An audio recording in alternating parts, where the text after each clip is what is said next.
What's up, beautiful Black people? It is Andrea, your favorite relationship coach, back again, just dropping off those tips, hacks, and secrets to make those everyday life hassles a little bit easier. Today, I'm going to be sharing with you an empathy exercise. This is something that I do practice on my own, and I definitely wanted to share with you.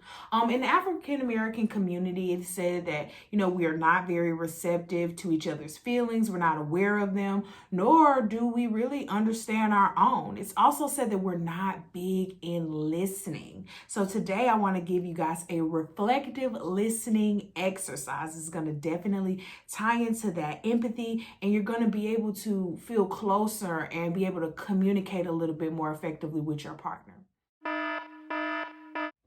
So I gotta add a disclaimer, because if you don't know how to identify your own feelings, it's gonna be much harder to identify someone else's.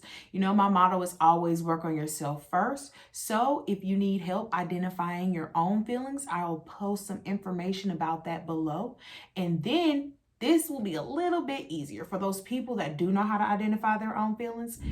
First step of this is listening. When you get home from work, when your partner calls, whichever it is, when that first conversation starts, like a debriefing, a synopsis of the day, what all went down, give me the tea, whatever the case may be with you and your situation, when that conversation starts, automatically cut those ears on and truly just block out what you have in your head and listen. Now, I will say about listening, we have a tendency to think that we know people very well, and we do this thing where we respond in our head, and this may not be what we actually say out loud, but this will be what we truly are thinking. So, for example, you get home, your partner is telling you about how they were running late and this, that, and the third, and then every light caught them, and when they got there, it just seemed like nothing was going right.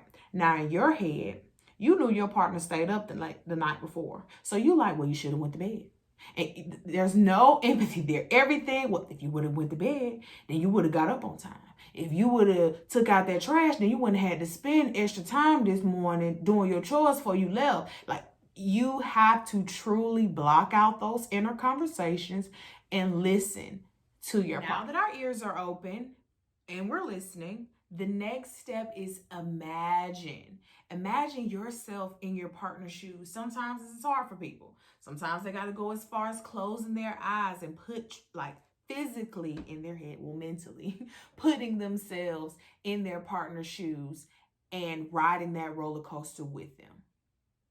Those wave of emotions that they have, because they're going to talk passionate with them. You're going to feel it through the phone. Just close your eyes and let yourself drift off into those feelings. Imagine yourself in your partner's shoes. But you got to be careful with this one, because something that tends to come up with this is, if that was me, if it were me, but it's not. It's them. It's your partner. And you know your partner, strengths and weaknesses, flaws and all. You kind of know their decision-making process. You kind of, familiar with how they handle things. You knew that show was coming on that night. You knew that it was the season finale and she was going to want to stay up and watch it. You knew it was the last game before the playoffs. It went into overtime and he was going to stay up and watch it. So you know your partner. So don't doubt them for being human. Right is right and wrong is wrong, but you know who you're with. You understand that. So be mindful of that at all times, even when they're breaking down their day. And you may be a little upset with them because it may have affected you, but this is their time to bring up their feelings and you go along with them, regardless of what you had going on, because you're going to get your time, of course. This is theirs.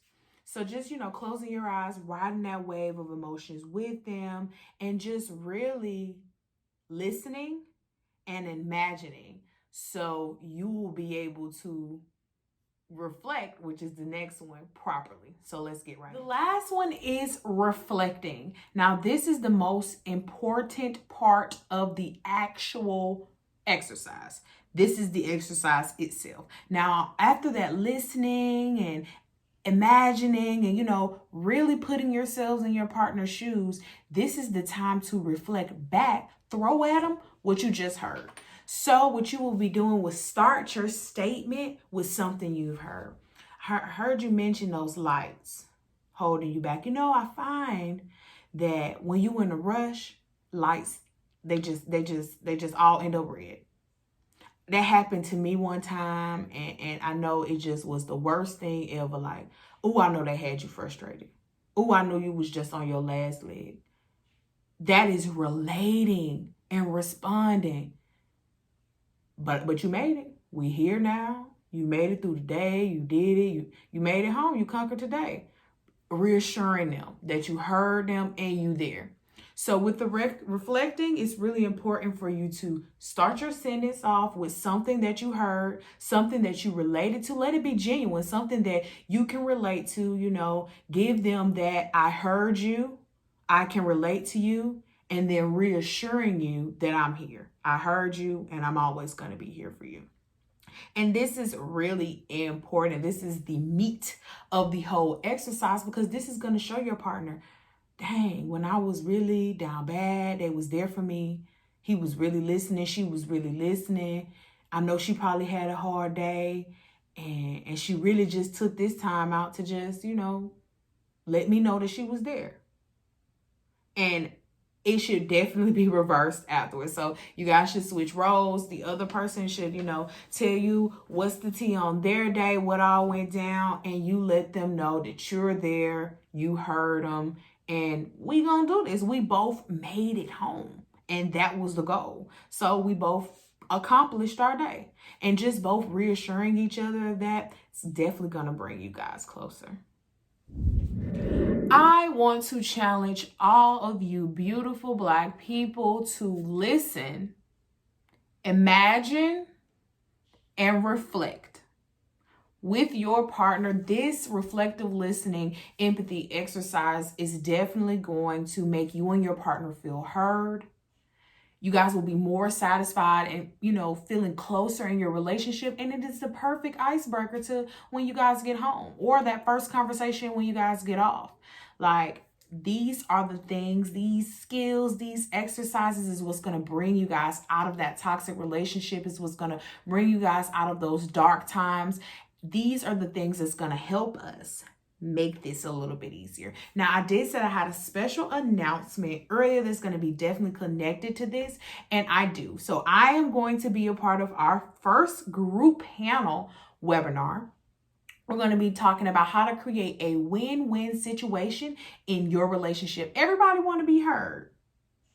I want my needs met as well as his, and that's important. That's imperative in our relationship. And we're going to be breaking that down. It's going to be me, Dr. Lewis, and Miss Moore. We're all going to be, talking, answering questions, and giving you the keys to how to create a win-win situation. This will be 3 generations breaking down relationships, and you do not want to miss it. I'll make sure to post that information below and at the end of this video, so you can have those links and the opportunity to this good information.